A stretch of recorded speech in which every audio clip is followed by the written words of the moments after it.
Նողների հետ բողոքի ակցիաներ է իրականացրել եւ այս հումանիտար խնդիրների վերաբերյալ պարբերաբար բարձրաձայնել է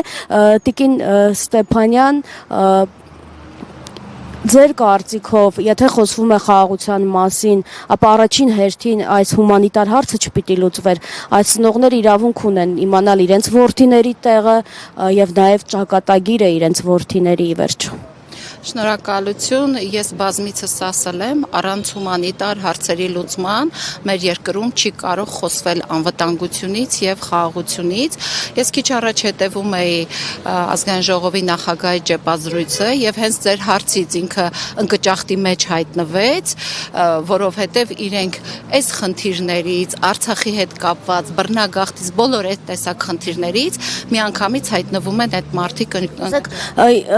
Հիբրիդային պատերազմի տար չէ, ապա ինչ է այն, որ ժողովրդին սպառնում են պատերազմով, հա? Ասում է, եթե մենք սահմանադրական մեծամասնություն չկազմենք, ապա սեպտեմբերին ժամկետնել են ասում, սեպտեմբերին պատերազմ է լինելու, Փաշինյանի խոսքը։ Դիմում եմ գլխավոր դատախազին, հենց հիմա դիմում եմ գլխավոր դատախազին,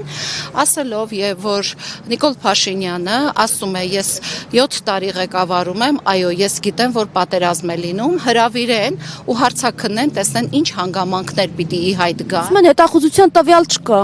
Ինչ հանգամանքներ, Նիկոլ Փաշինյանը այնուամենայնիվ ասեց, որ ինքը գիտի, որ պատերազմ է։ Կարող օպերատիվ կապի միջոցով Ալիևն է ասել։ Դե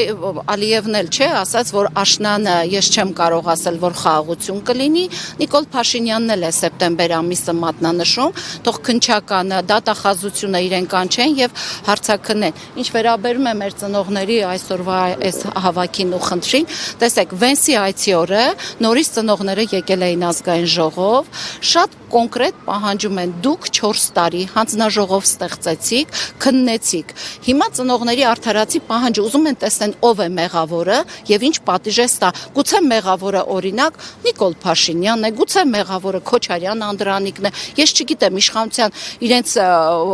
շտաբի պետն է, պաշտպանության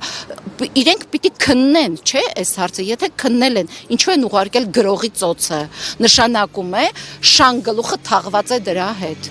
Այլապես այս ծնողներին գոնե այդ պարզունակ հարցը իրենք պիտի բերեն ու այսպես հրապարակայնացնեն, ինչ են իրենք ստացել 4 տարի քննելուց։ Իսկ իրավունք ունի Նիկոլ Փաշինյանը որևէ արցախցու մեղադրանքներ հնչեցնել հայ ժողովրդի անունից։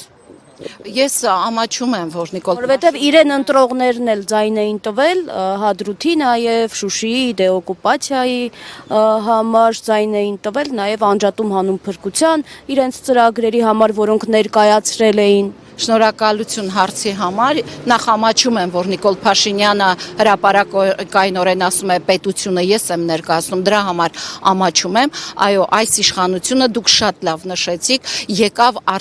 Շուշիի եւ Հադրութի դեօկուպացիայի ծրագրով, խաբեց բոլորին, խաբելով հավաքեց քվեները եւ հիմա էլ պատերազմով է խաբում։ Իրենք խաբող պատերազմի աղետի իշխանություն են, այլապես հարյուրավոր այս ընտանիքներ այսօր չպիտի այստեղ լինեին։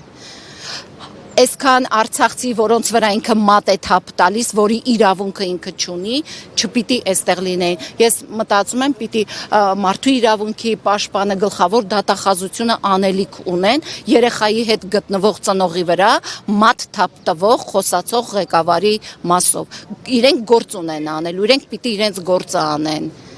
Իսկ ես այսօր նաև լսում էի Ալեն Սիմոնյան, որ ասում էր տժժում ենք, այո կտժանք, ինչի վրա եք տժում։ Պատերազմ է լինել։ Ինչի վրա եք տժում։ Դուրս իջեք, տեսեք այս ծնողների աչքերի մեջ նայեք, տեսնեմ ինչի վրա եք տժում, եռաբլուրի վրա եք տժում, այս մարդկանց ցավի վրա եք տժում, 150,000 արցախցու ցավի վրա եք, ինչի վրա եք տժում։ Դուք տժում եք, որովհետև դուք այո դարձել եք այսօր մի իշխանություն, որը փող է աշխատում, որը հող է վաճառում։